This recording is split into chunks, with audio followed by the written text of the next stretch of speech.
That sounds fancy. All right, so we'll just let people pile in for a couple of minutes.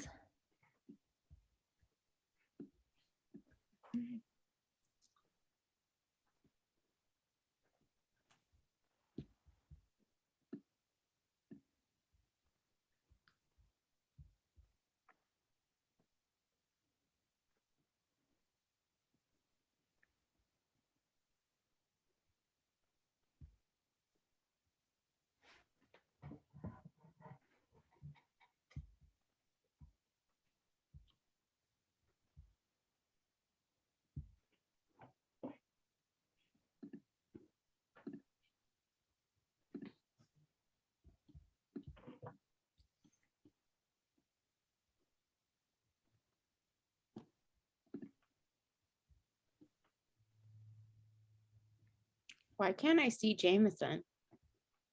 You can't see me? Oh, only if you talk. Oh, see, that's not the view I have. I Oh. have the you and I could change my view. Yeah. Oh, great. All right, so let's get started. Good evening. Welcome, everyone. Thanks for joining us tonight for our virtual event to hear about running the 460-mile Oregon section of the PCT in 9 days. I'm Jess Joyner with Mountain Shop, and tonight we're joined by Mountain Shop Ambassador Danielle Snyder and her running partner, Jameson Clover, who are both accomplished trail runners and local Portlanders. Danielle and Jameson were attempting to set the first ever women's FKT on this route in 2019. They ran from the California border all the way to the Bridge of the Gods. And I'm excited to welcome them and hear about what must have been a memorable journey. With that, I'll pass things over to Danielle and Jameson. Welcome, ladies. Hi. Thanks, Jess. Oh, great. I'm going to share my PowerPoint. Wait, is my screen sharing already? No. Okay. No. Oh, I have to learn how to share my screen first. Sorry, guys. Do you see the button at the bottom? Yeah, but it's saying my security isn't allowed.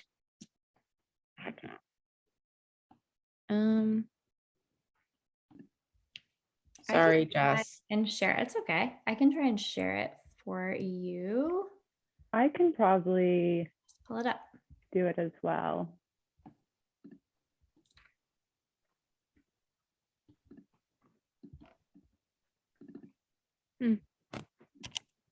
Do you have it, Jess, or do you want me to do it? Yeah, I have it. Okay. You'll just have to tell me when to switch it. Switch the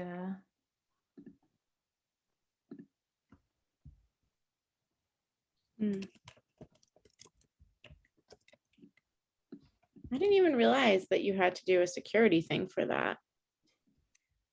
Yeah, I've had to do that. I had to do that earlier today, actually. Oh, really? Yeah, it's just your settings. I think you didn't allow it to. Hold on one sec, sorry.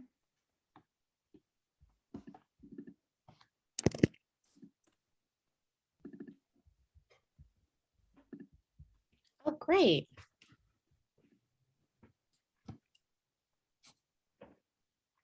Yay. All right.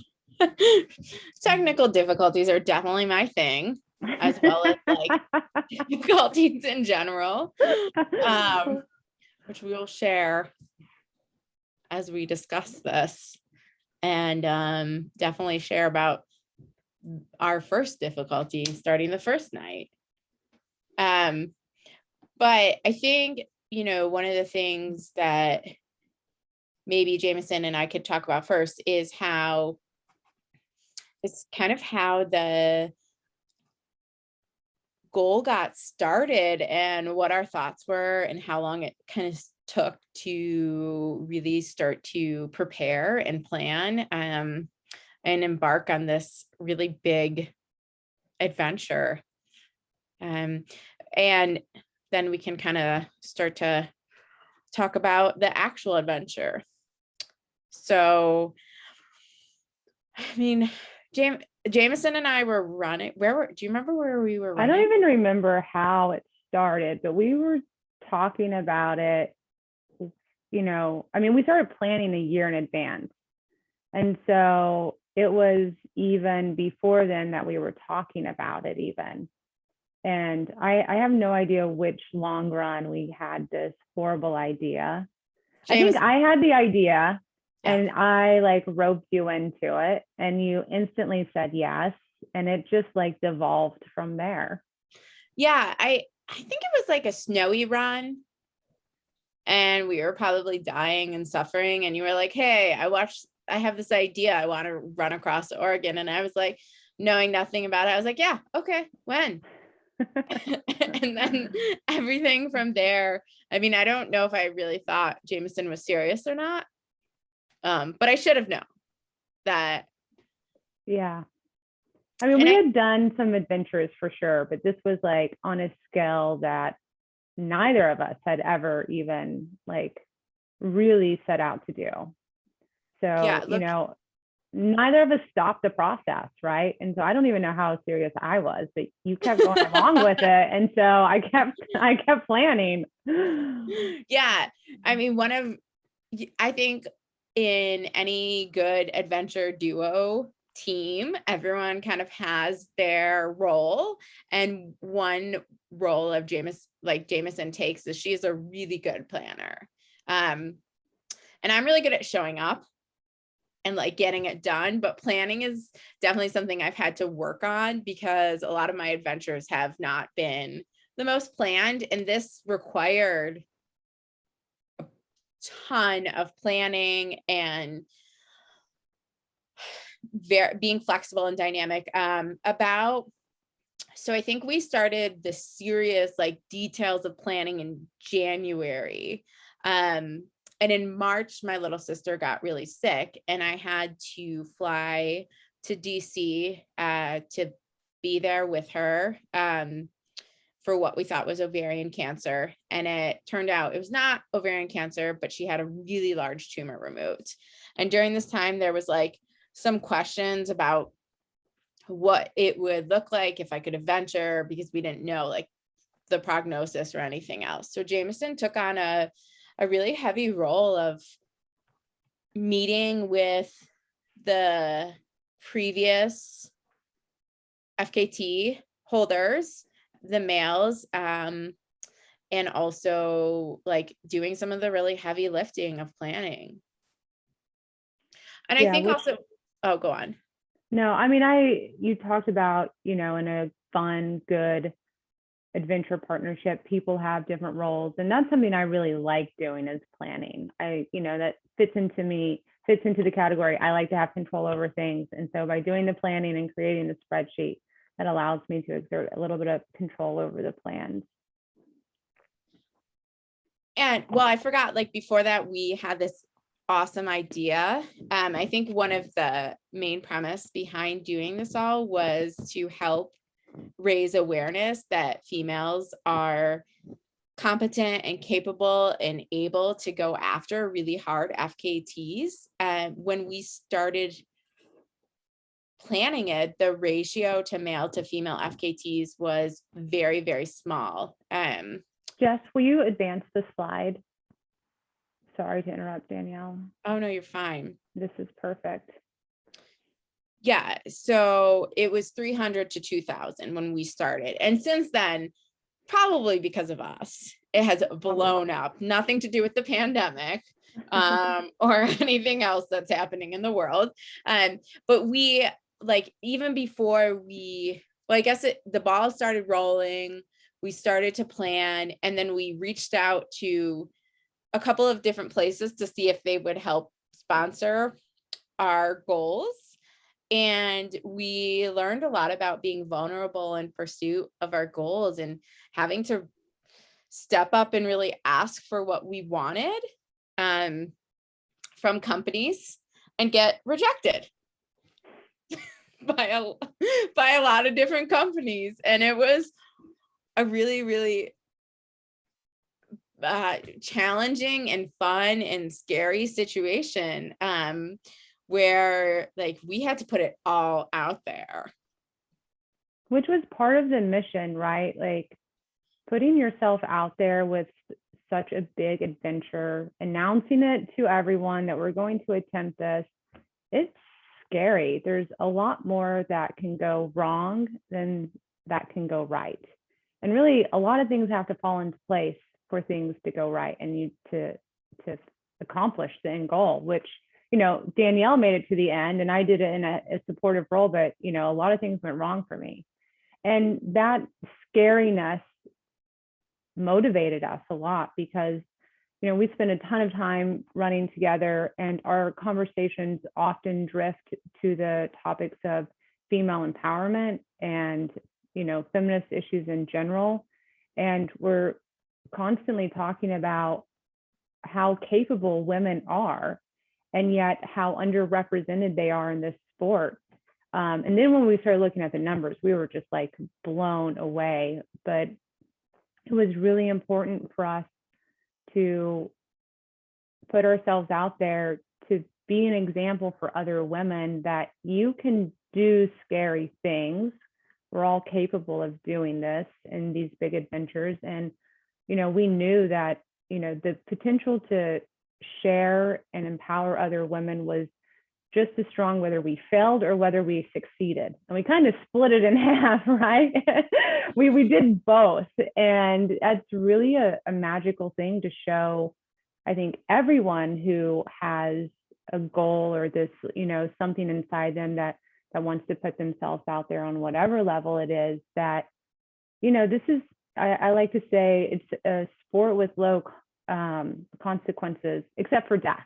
You know, we can die, we can fall off the mountain, we can be eaten by a mountain lion, but really what is failure otherwise? You know, so you don't get the time you want, you don't finish, like, okay, well, it really is just running.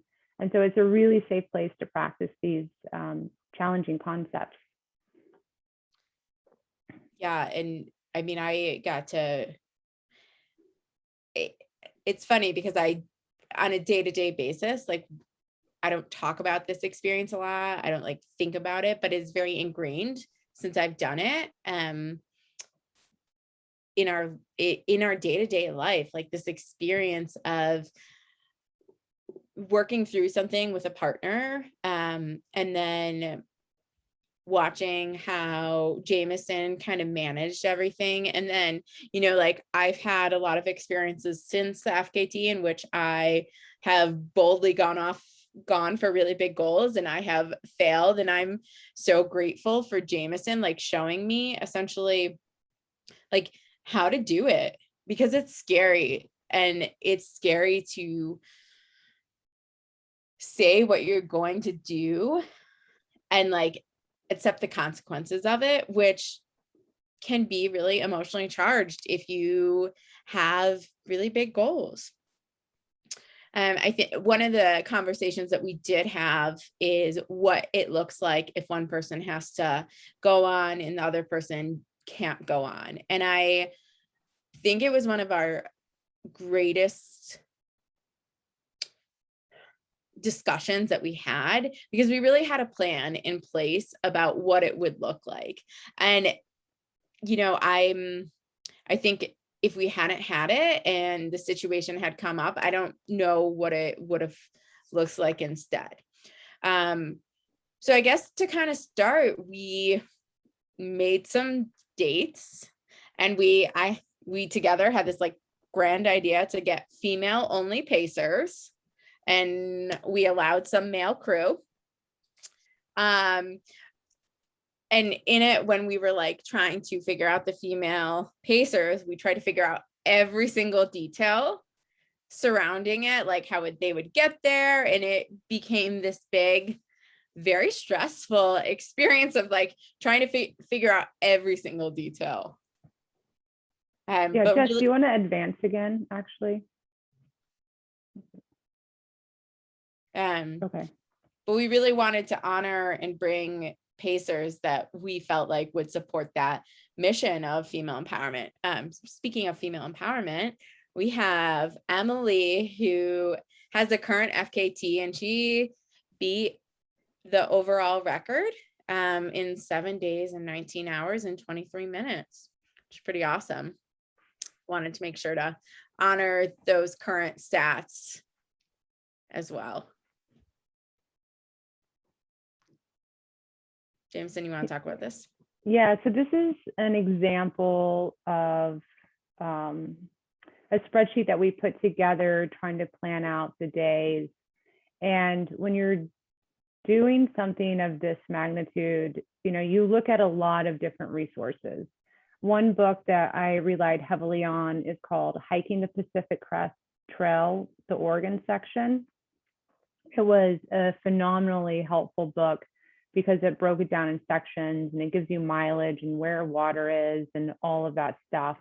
But what I very quickly found out was that the mileage listed in that book and on maps didn't match mileage or elevation gain and loss in Gaia. It didn't match Google. And so there's all this disparate information, which, when you're putting together a spreadsheet, it's like, okay, well, it's issue miles here and issue miles there, and it'll all work out in the end. But it makes planning a little bit challenging because it is really hard when you're coordinating, because it was a fully supported attempt. And so we were coordinating with 2 different crews in different vehicles. And then we had, I don't even know how many pacers we had, and extra people, several of them, that are trying to meet up in all these different locations, which often you don't have cell service. And so the planning on the front end was a heavy load. And so, we broke it down into what we thought were digestible days. And often the daily mileage was dependent on where we thought we could meet our crew. So because my husband was driving a truck and Danielle's partner was in a van, they had to have access to intersections on the trail. And that's where we would plan our start and end days. And so we were kind of at the mercy of those intersections. And we were really lucky because I met with Yassine and Travis, and they were very generous with their information about their experience running it. And they shared the GPS coordinates of several different of the intersections, and that helped a lot. What you see on this slide is that intersecting road location. That's the places that we ended up meeting our crew. And in our final data sheets, we also had where we thought there could possibly be water, as well as we used this app called Half Point or Mile Post. What was that? Half Mile. Half Mile. Which was actually, later I learned out, a really old water version that none of the PCT hikers use. Half Mile PCT. Yeah, we ended up using a lot of that to try to find access to water. That was one of the unknowns, because depending on the season that you go and depending on the rainfall and the snow, you don't know how much water is going to be out there. And it's really for a shorter distance, you can really scout that, but for something that's of this magnitude, you kind of got to go out and see what you can find. And so we had I had one day, I had all this extra time while my sister was in the hospital, and I sat through this book.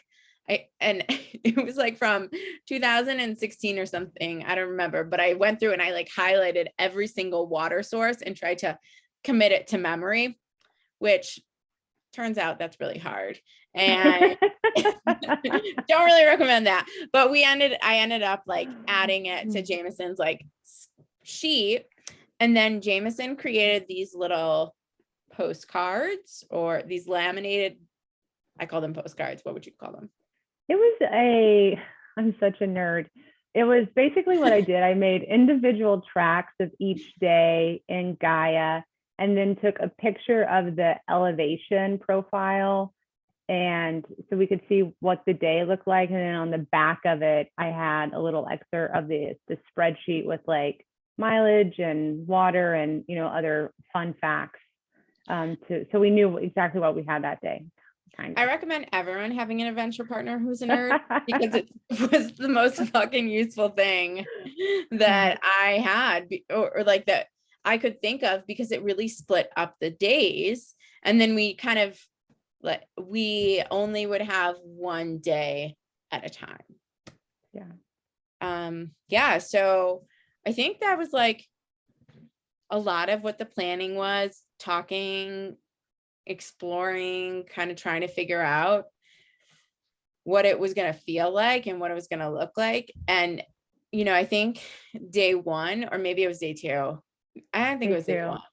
Was it day two? Where we were like, nothing could have prepared us for this. Yeah. Like, but you know, before you start talking about that, can we go back to that conversation where we had like a very vulnerable discussion about what happens if something happens? And you touched on that, Danielle, but I want to just reiterate how important that was, because I think that we normalize being in the wild so frequently that sometimes it's easy to forget to have those conversations. And especially in something like this, where we had an end goal.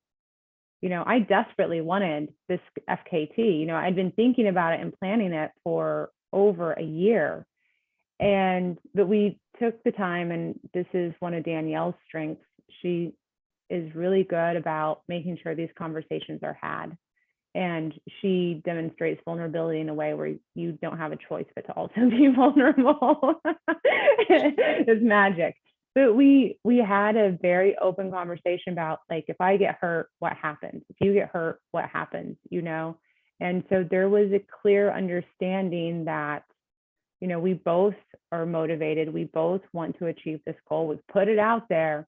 And so if one of us can't continue running, the other one keeps going. And so that in the emotions, in the fatigue, in the moment, it wasn't a decision we had to make. The decision was already made, and it was made in a safe place that we revisited at least once to confirm that this is what we want and this is what we're going to go towards. And, you know, as much as I hated that decision, because I ended up being the one that didn't get to continue in the same way that I started, it was really powerful that we already knew.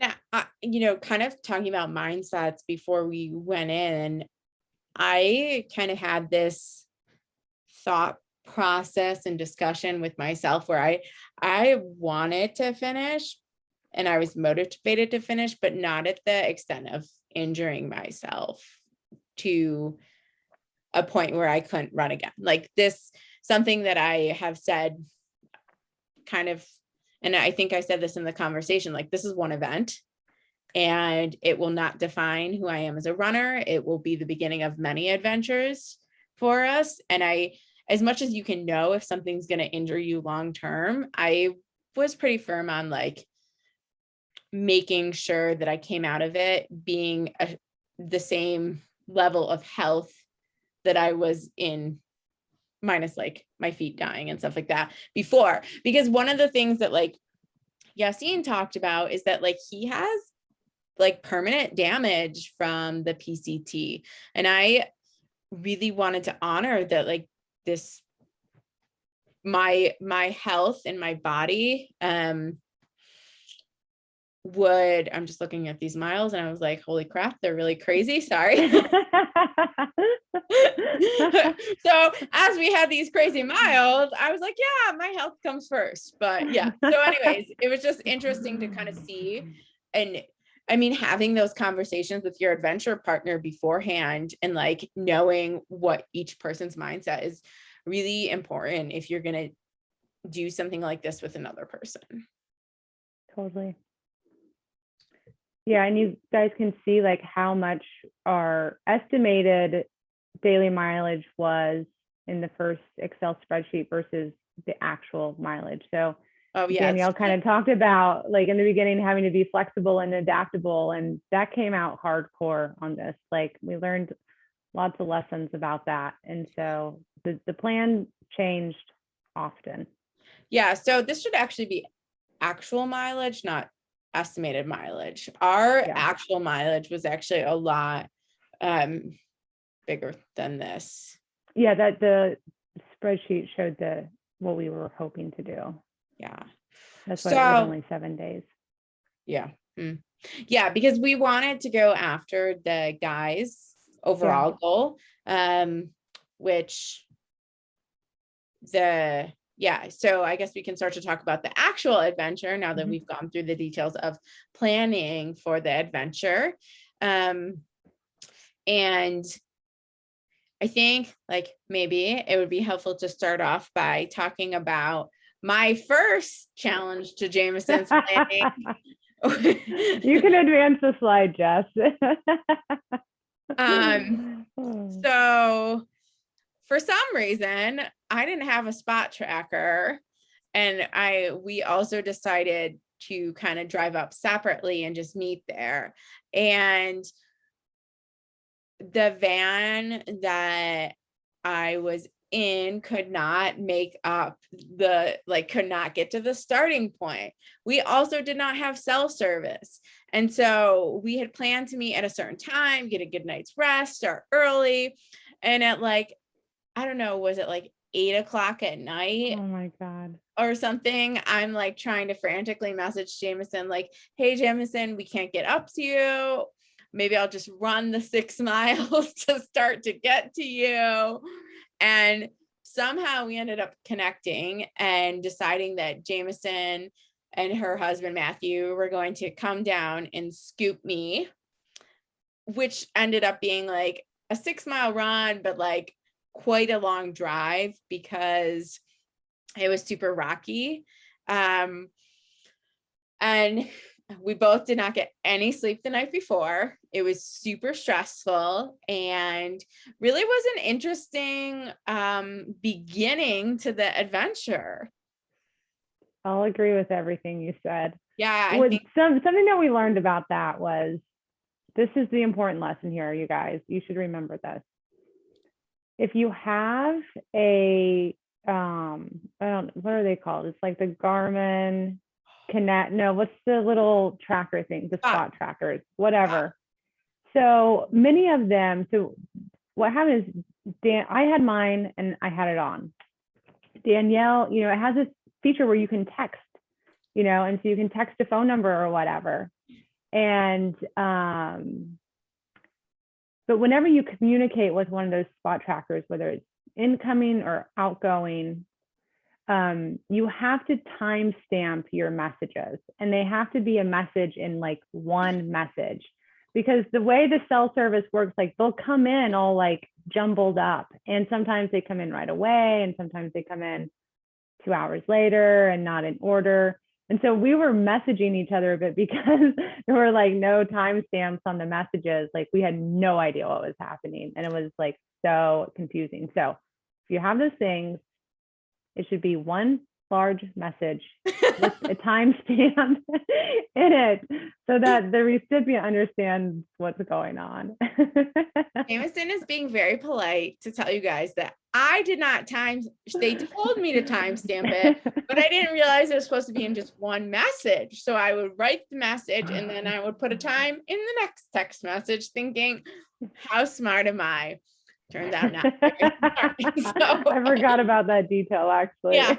So it was actually me, again, details, really good at showing up and talking you out of your down points, but details, not my strong suit. So after that, though, I would say we started day 1 and it was challenging, but from my memory, we did a really good job kind of staying focused. We worked with each other to stay in the day 1, and we finished within our time goal.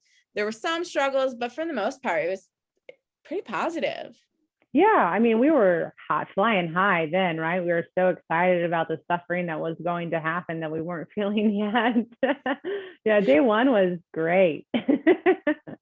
Day two was less great. So day 1, we did what, 69, 70 miles? Yeah, 100K. Yeah.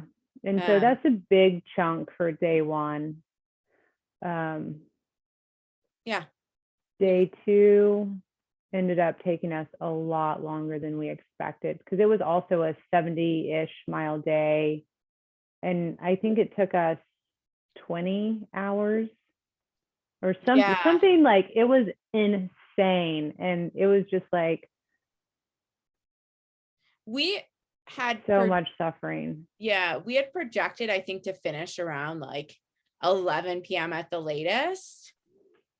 And we didn't roll in until like 4 a.m. Yeah, it was a really hard day. We were just like a little bit out of sync. And on one hand, we were out of sync because like I would take a pee break and then 10 minutes later, Danielle would take a pee break. And then, 2 minutes later, I would take a pee break, like we just had not gotten that rhythm yet. And so we were a little bit off there. But what was magical about this day, this day will always stand out in my mind because of the emotional labor we did for each other. And so we were swinging emotionally pretty wide. And it was, I've never, in all my adventuring and trail running, I've never had an experience like I had that day where we were so there for each other.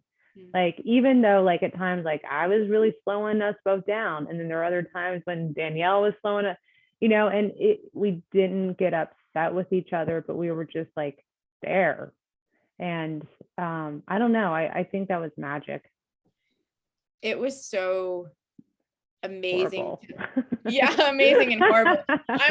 I'm glad your experience of day 2 was magical, because all I can remember is climbing.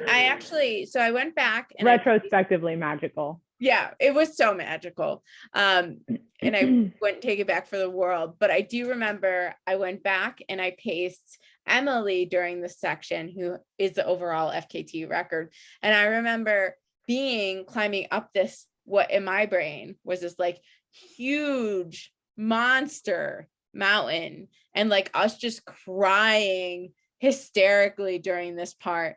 And as I'm walking up it with Emily, I'm like, this is not that big. Like, we sat down so many times and cried. But I do think like one of the magical parts of day 2 was passing that woman hiker. So we passed a woman hiker who had ran out of water, and she was alone and had done this like epic adventure, but had ran out of water too soon. And we were able to like give her our water and kind of reflect on the fact of like how grateful we were to have each other at that moment as this woman was suffering alone. So yeah, it was one of those really hard days that led into another really hard day.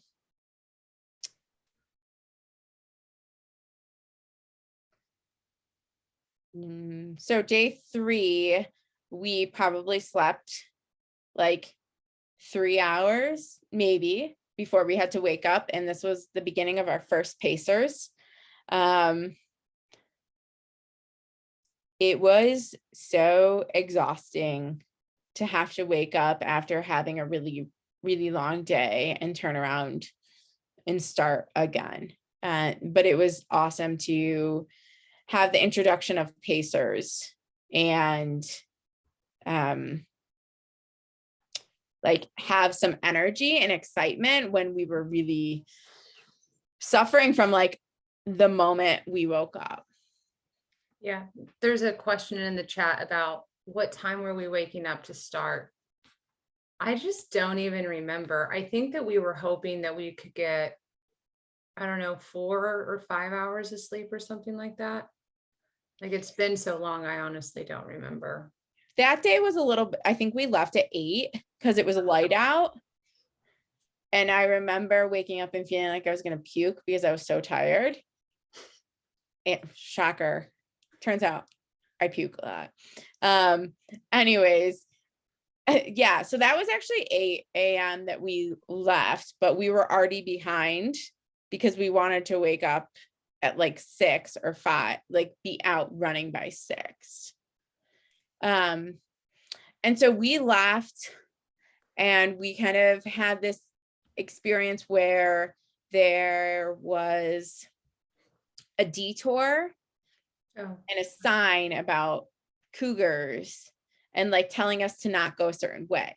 And so we started down this path and we had gone like a half a mile. And then for whatever reason, we both like looked at each other and we decided we should listen to the sign and turn around and like go the alternative route. But we were really concerned about like not getting the FKT. And so we didn't remember which way to follow. yeah, so Which the way. PCT like splits like right in Crater Lake National Park, and you can go traditional PCT, which does not actually go along the crater, or you could do the side trail, which is actually the way I think all the FKTs have been done, where Yeah. you do skirt the crater. And we just didn't really realize that was going to happen. Like we were surprised by it, and we were, like, this is day 3 of a giant attempt, like this, it felt like a very pivotal moment. Like if we make this decision to not go on the actual PCT it's a short section too, what, like a couple miles or something, Yeah. like does this put the entire attempt in jeopardy? And so there was some emotions there, and we ended up following the sign that says closed due to like potential cougar attacks or whatever. It sounds so funny, like that was a question, but we're like, Jameson was like, it. let's do it. Let's, we have to go the right way. And I'm like, cougars? Nah, let's go the alternative way. I don't want to go near them. Which ended up being the way everyone does it. So in the end, it all worked out, but it was a thing for a minute. Yeah. I mean, I think that's one thing, like everything, like your job is to get from one place to the next place, but the amount of time you have to like ruminate on little details is so much time. Like things that aren't a big deal become like the biggest deal. If someone looks at you funny, or if like someone says something, you just spend hours like thinking about these things. So I think day 3 is kind of when you started to feel some pain.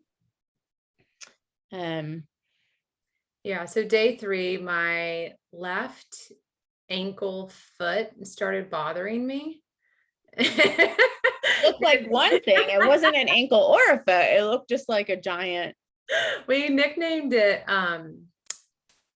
Christmas ham. Ham foot, Christmas ham. It had a hashtag. I could like not even tie my shoe, basically. It was pretty bad. It was pretty painful. But I was still hobbling along okay. The fact that we had Pacers that day was somewhat distracting of, the pain and discomfort I was feeling. You expect to feel pain, and, we're trail runners. We know what suffering is. This is like such another level. But yeah, day 3 was when physically my body started telling me that this might not work out. Yeah, I was just thinking about how I was complaining about my feet hurting, and like you had like your leg blown up, and I'm like, let's talk about my feet really hurting. But in all honesty, like around day 3, I think when Jameson's physical stuff started to go on, like I started to really feel the difficulty with the lack of sleep. Lack of sleep is not my strong suit. I was joking actually before we started this call. I'm in Boulder right now and it's 8 o'clock and I'm like, oh, it's my bedtime. I don't know if I'm going to be able to like how long I'm going to stay up for this call. But, it's interesting to kind of see how our bodies respond differently. And I definitely think my struggle was I was just so tired. And when I'm tired, I feel like I'm definitely more emotional. And so as Jameson physically was struggling, I was definitely emotionally struggling with that. So that day we didn't get the amount of mileage that we wanted. I think things were just taking us longer, and we started later, and we ended up think making it like 43 miles. And then we're like, you know what, we're moving so slowly at this point, like it would be better off if we just slept. Yeah. So we took a day 4 was our rest day. Oh yeah, there's Handfoot. Hi, it's so cute. Shield your eyes. Oh yeah, memories. Yeah, it was pretty bad. It was pretty bad. I wasn't joking when I said I could not actually like tie my shoe. We had to cut her socks because Oh the yeah. socks were cutting off the circulation in her foot. Yeah. But we ended up making, I think it was either day 4 or day 5. I was having a hard time remembering as I was putting together the slideshow of what day it was. But, you know, we had a long, someone's asking a question, how many miles? We were right below halfway. Because Yeah. we took Yeah. the rest day before halfway, I think. Yeah, that sounds about right because yep, I think that's right. So that was what I think it was like 173 ish. Approximately. It was 173. I'm like, I don't know. I don't even know what day it was, but It wasn't quite halfway. Yeah. And I think we took a rest day before we hit halfway or after. It's hard to remember. I mean, I think that's the other thing about a multi-day adventure is like, Oh yeah. everything comes together. Like nothing, like people have asked me what the most beautiful part was or like what I remember seeing. And I'm like, I saw goats at one point and I thought it was a hallucination. Like everything is just very mixed and confused because you're underfueled, you're not resting, everything is just a mess.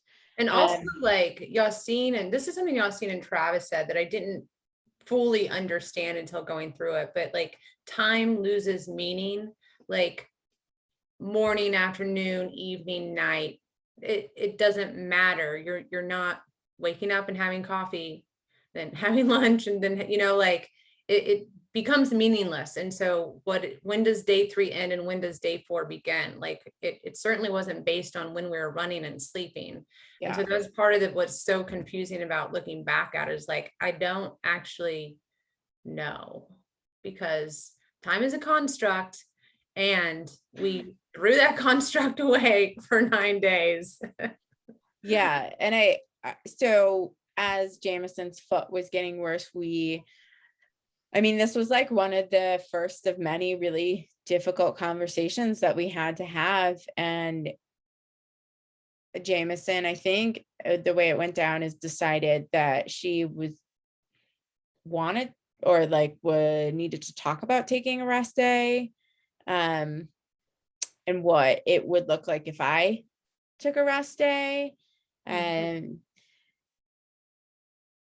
it would like we both kind of like separated on the trail and kind of thought about it, what it was gonna like look like to take a rest day, because if a rest day was taken, that meant that the overall FKT was not going to be taken at that point. Yeah. And so it was kind of, you know, I knew if we took a rest day, then the overall FKT was out the window. And Danielle, you know, from the beginning and during the trail and even now, you know, she's always emphasized that our friendship and, you know, people and, you know, this thing that are more important than this thing that we're doing. And it was clear that she was putting me ahead of this goal. And I did not want to stop. I did not want to call my PT and ask for advice on whether I should continue or not. But Danielle cared about me so much that I didn't really have a choice. The flip side of that is we're deep in the wilderness. And Mhm. so it would be irresponsible of me to put her in a serious situation in which I had to be rescued, or, because we didn't know what was going on with my leg. It was like, is this a stress fracture? It feels really bad. And so, as it was the responsible choice to make. I mean, I was really grateful for the rest day to give me an opportunity to just like elevate it and maybe it go back to normal. I was so hopeful. I was so hopeful. And that's not the way it turned out, but I was really grateful that Danielle put me over the actual overall FKT. Yeah, I mean, I think I definitely had, like, in full disclosure, had those thoughts of like, what is most important to me here, kind of going back to my values as a human and a person, and thinking like, what am I going to look back and be more, what's most important to me? And that is making sure that, I have the opportunity to start and finish with my best friend.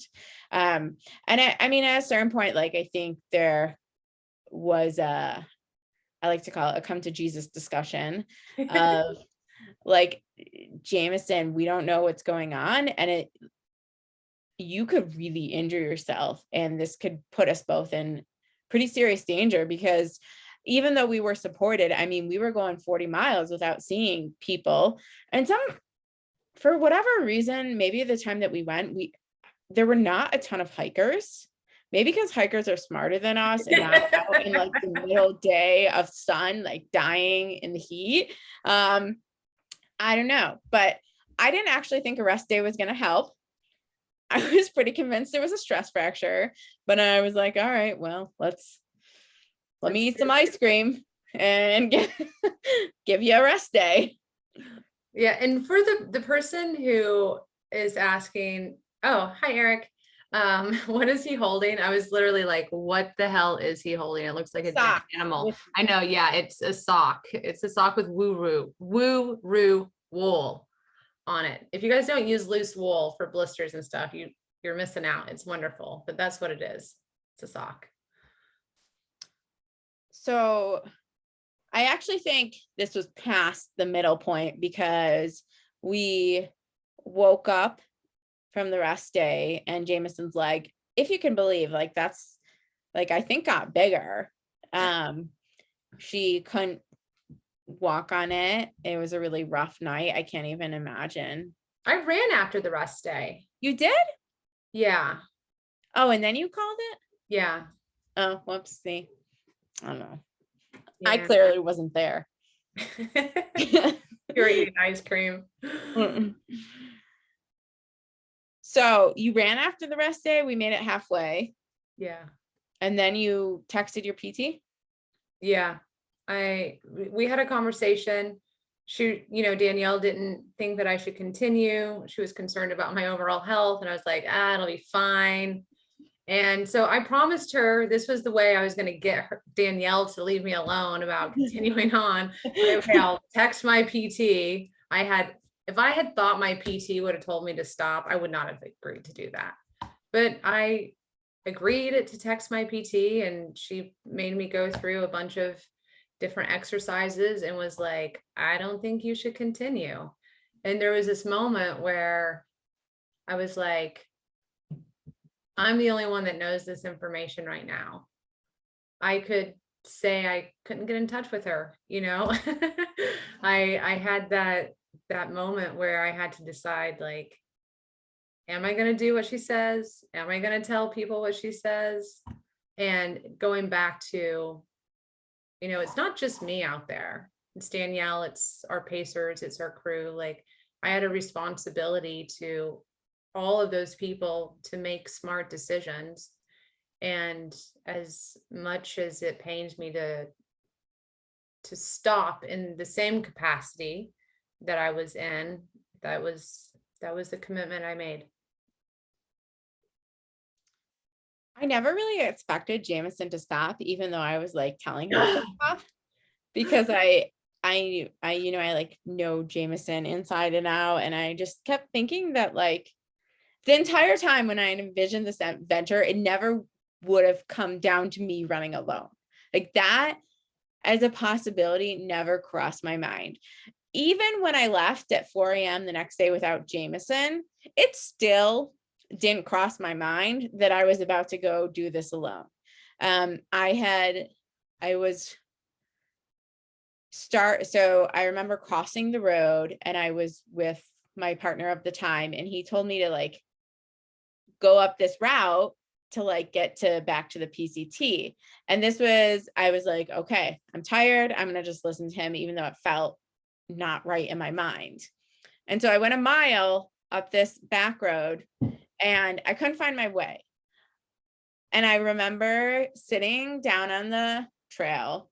So this is, haven't slept, exhausted, now alone. And I just sat down on the trail and I started to cry. And I was just like, I'm just not going to do it. And I gave myself like 5 minutes, cry on the trail, turn my little ass around, and then found the way that I knew that I was right. And I should have listened to my own intuition and gone up and started to move in the dark on the trail alone. And just like I just kept thinking like, I have to get to Jameson at the next aid station. Like Jameson was kind of my motivation from there on out to just keep making it to Jameson because I knew she would be waiting for wherever I ended up. And that's one thing, like, this is so much more than an FKT. I really feel like it was a story of adventure partners, because Jameson switched from going after this huge FKT, put aside her whole emotions, and showed up for me and turned into support crew. And she did a better job supporting me than anyone. Like she knew exactly what I needed, exactly what to tell me. And a lot of people wouldn't have stayed. Like that would have demoralized them. And I think when I think about like, oh, getting the FKT or like being a good human, and Jameson is just such a stellar human. And so, sorry, you guys are like, we came to this talk to hear you gush about Jameson, but here we are anyways. But that's like the type of adventure partner I hope everyone can find, of like knowing that you guys are there for each other in that mutual goal. So day 5 or 6 or whatever it was through, if you can see on the left with my wonderful puppy, was through these like lava rocks, and it was so hot and there was no water and no hikers and no one else was out. And I, like, the entire time I had no idea why I was doing what I was doing. I don't know. I'm curious, like, Jameson, what was it like for you? Oh man, it was, I was really grateful that I had an example of how to be in that moment, because Travis had a similar experience with his attempt on the FKT with Yassine and Scott. And so there was a template for me. I honestly don't know what I would have done had I not had that previous example in my mind. And so, like for me, it was trying to shelf those emotions and make sure that you had everything you needed, like, I don't know, it was a lot of waiting, Yeah. so much waiting.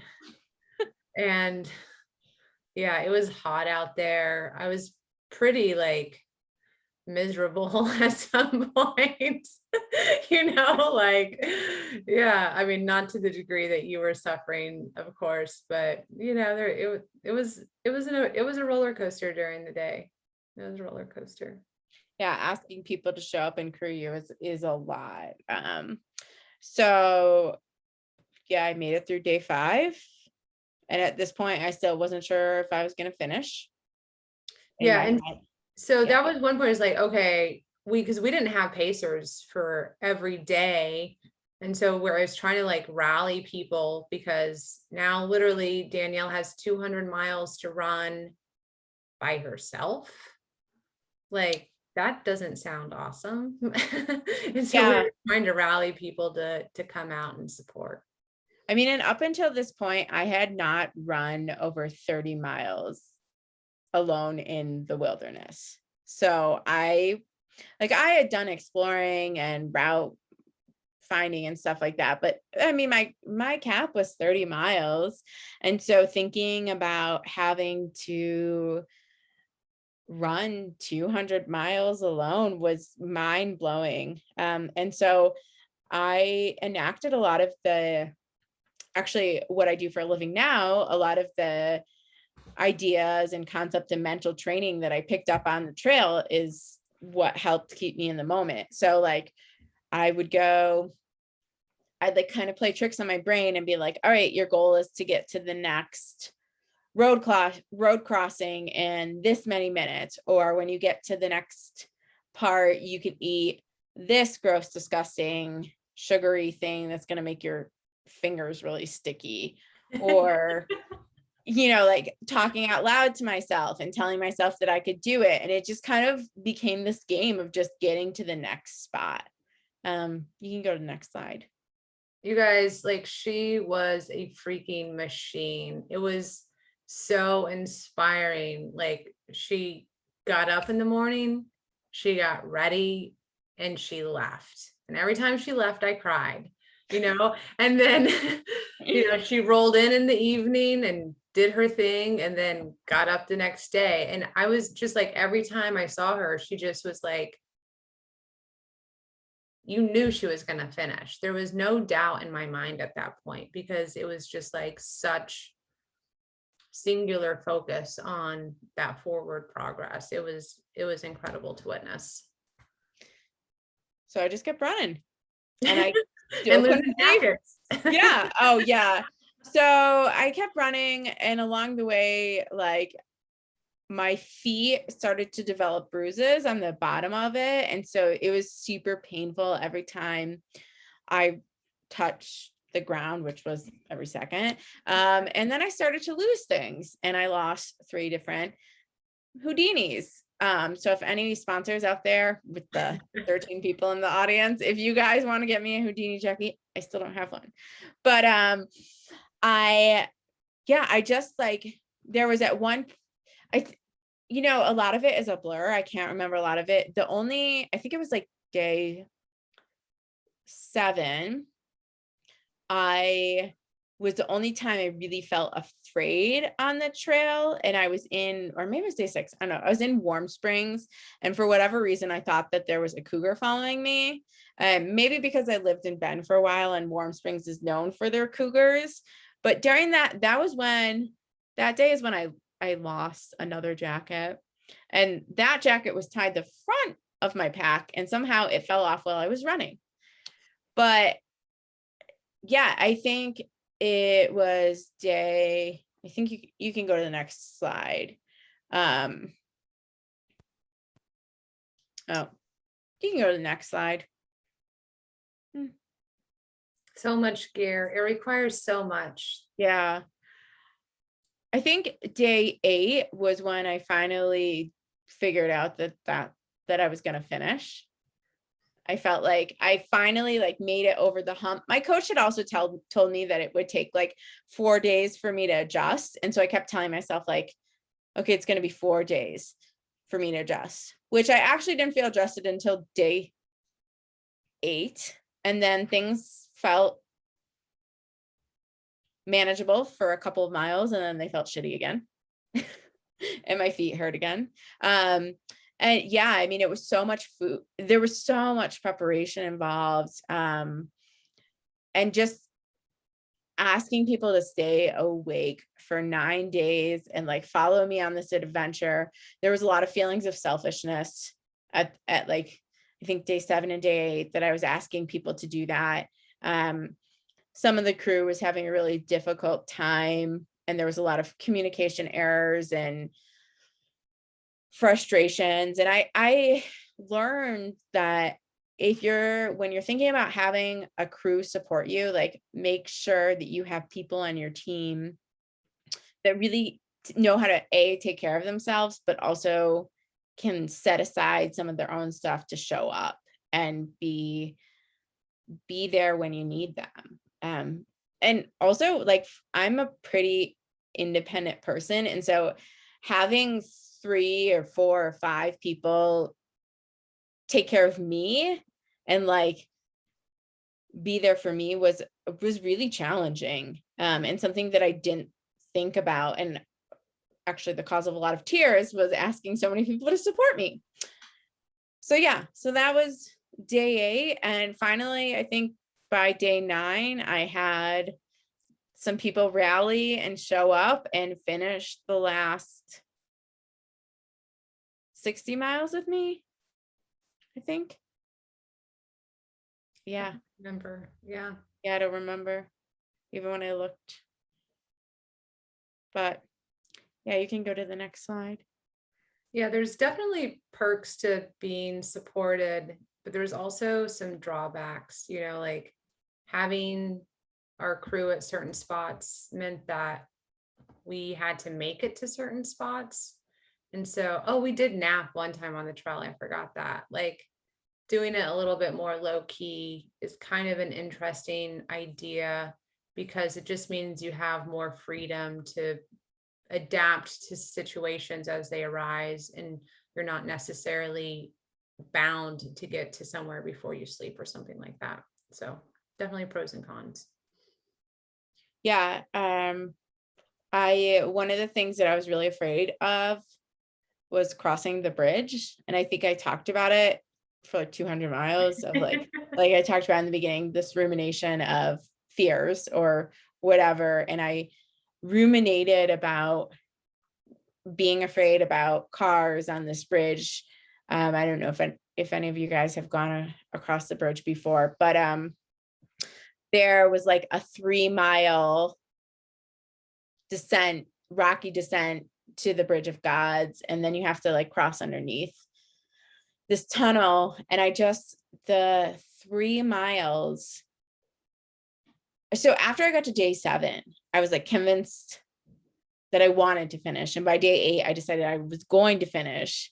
And then day 9, I sat down on these rocks and decided I wasn't actually going to finish because my feet hurt so bad. And I needed I was like done. I was ready to quit. And I think if someone had like pulled up at that point and offered me a way off that mountain, I would have taken it because I've never experienced such pain in my life as just having these like bruised, swollen feet and having to try to walk on rocks. But then I got to this bridge and I finished. You did. Yeah. Pretty awesome. The end. No, I'm just kidding. But I think it was a really, being the first female to ever run across the state of Oregon gave me a really amazing opportunity to then work with some other females that have come since and followed in our footsteps. And that was one of the main missions behind doing this, was helping inspire other women. And so it kind of became full circle this past summer when Jameson and I got to crew and pace and support our good friend Emily, who is not our good friend before. She reached out and told us that she was going to go and take our FKT. And, if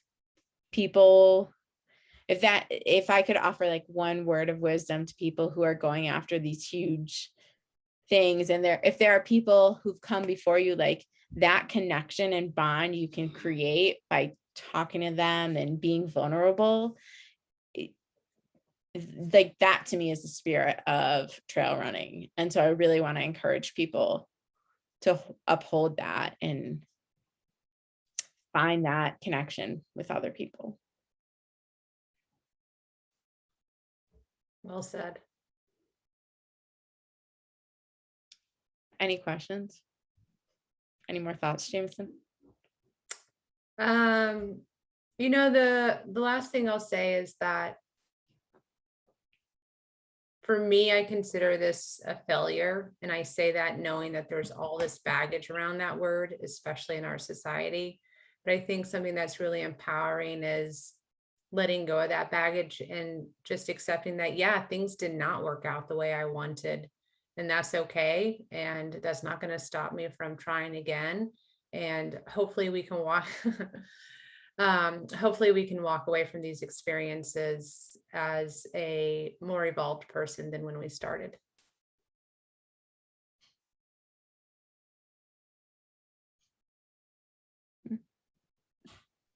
Well, thank you guys so much for sharing your story. If there's any questions, feel free to drop them in the chat. I know I'm curious about what did you guys eat on your trip? And did you plan it out, or was it just like all the good things that you knew you'd be happy to eat? Or I was not happy to eat any of the food. The best thing we had was Little Debbie birthday cakes.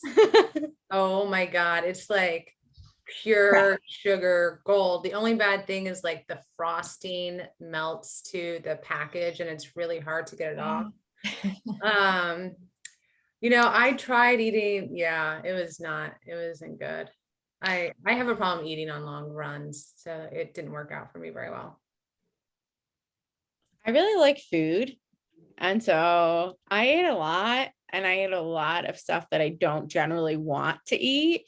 Like, to me, I still look at like Little Debbie's and they make me want to vomit, or like Pringles and I'm still like, ew. But I ate like every combination of disgusting food you could think of that was easy to like stomach. So like, you were like pretzels and bars and candies and yeah, I was like eating like, oh, it makes my teeth hurt thinking about it. But I was eating like Little Debbie's that were smashed up. And then it would get your hands like muffins, you get your hands like super sticky.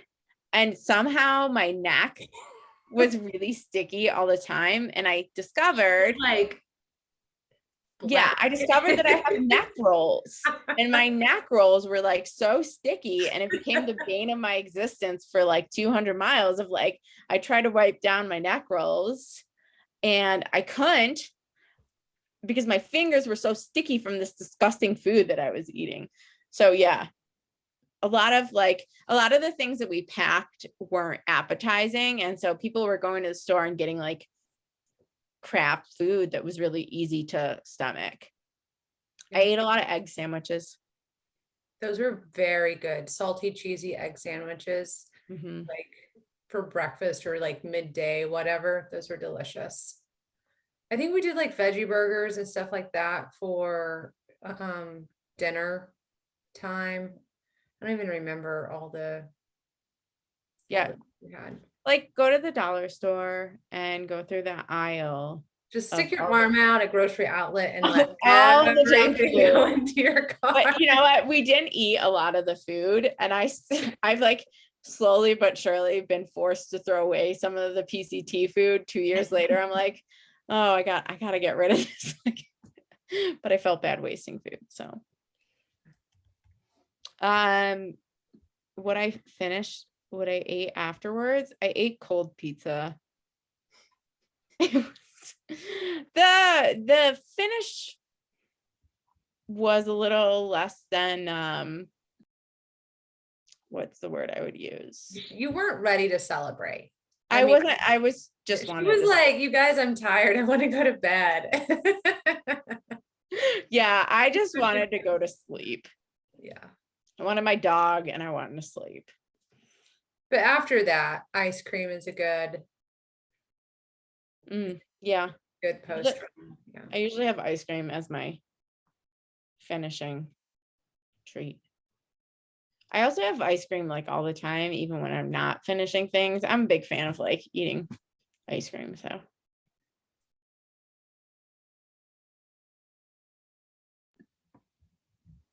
I guess I'll ask one more question about gear. What was like the most, I mean, it sounds like a Houdini was helpful and also not helpful, but What was like your most essential piece of gear, or what were some of your most essential pieces of gear, or like stuff that you would recommend for people doing a big adventure like this? The Garmin InReach was super important. And those Catadine water filters, I don't even know if I'm pronouncing that right. I'm sorry. They gave us a few, and those things are really nice. Yeah. That's the other problem, is there's so much things to cover that like it's hard to remember everything. We were yeah. Audiobooks. Yeah. Oh, I listened to some romantic audiobooks during some murder mysteries.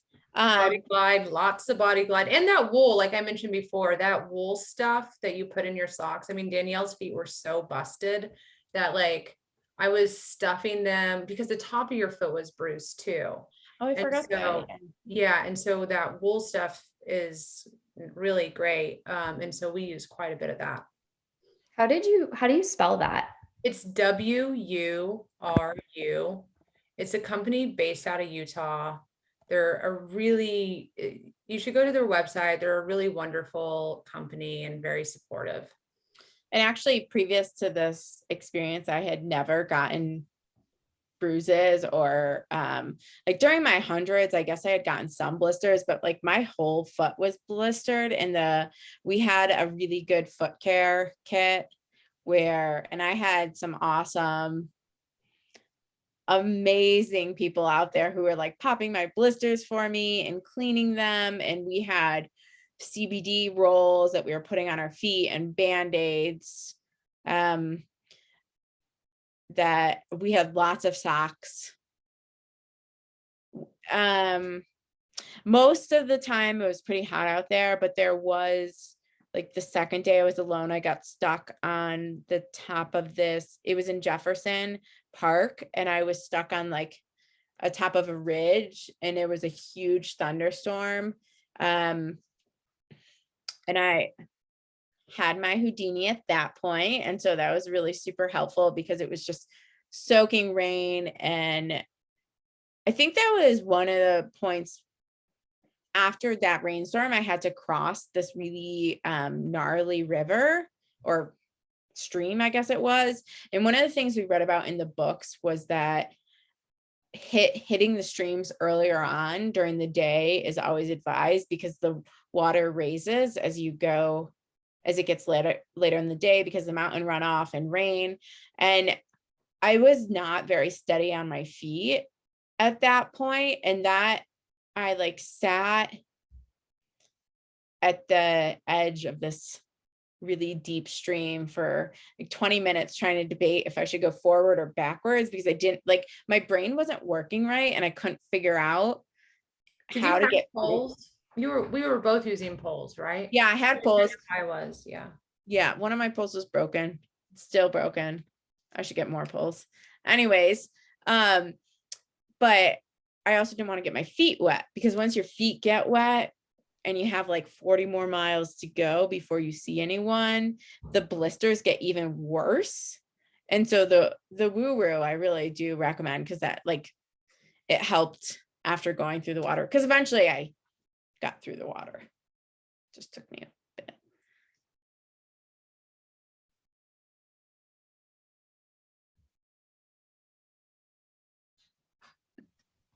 Do you guys have any more adventures planned after this? Yeah, after you've had some time off to maybe relax. And we're gonna do a different kind of adventure, but this sounds like we have like this obsession with crossing the state of Oregon when I'm gonna say this, but now we're gonna bike across the state of Oregon. So there's a gravel route that takes you from Klamath Falls to the gorge. It's 364 or so miles. And so we're going to do a whole different type of suffering. And again, Jameson was like, "Hey, Danielle, you want to do this thing?" And I was like, "Okay." And then I've been gravel biking, and I'm like, no, gravel biking is horrible. So yeah, it's kind of fun, but yeah. Here we go. It's going to be a lot of fun. Sounds fun. I think Wow. it should be. Yeah. How many days do you think it will take? I think it's going to take us 6.5 because it's a fun thing. We're not doing it for any speed records. We're just doing it to have fun every day in the saddle. Lots of fun. So I think we're going to do it like 6.5 days. Love it. Hmm. All I right. just did my longest bike ride ever. It was 60 miles and it was a suffer fest. So I'm still tasting that as we prepare for this adventure. Should be so fun. No, I'm just kidding. I'm really excited. When are you doing it? The beginning of July. So it's coming up. Yeah. Cool. Yeah, that's very soon, like a couple weeks. Prepared. Stop by Mountain Shop if you need a Houdini. We have some.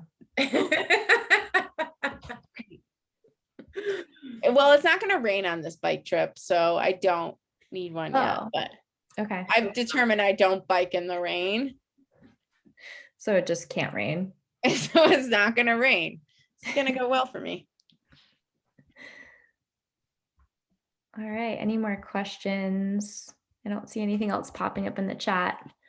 Thank you, ladies, so much for sharing your story. It's super inspiring, especially to everyone, but also to a lot of women wanting to go after hard things. I love what you said.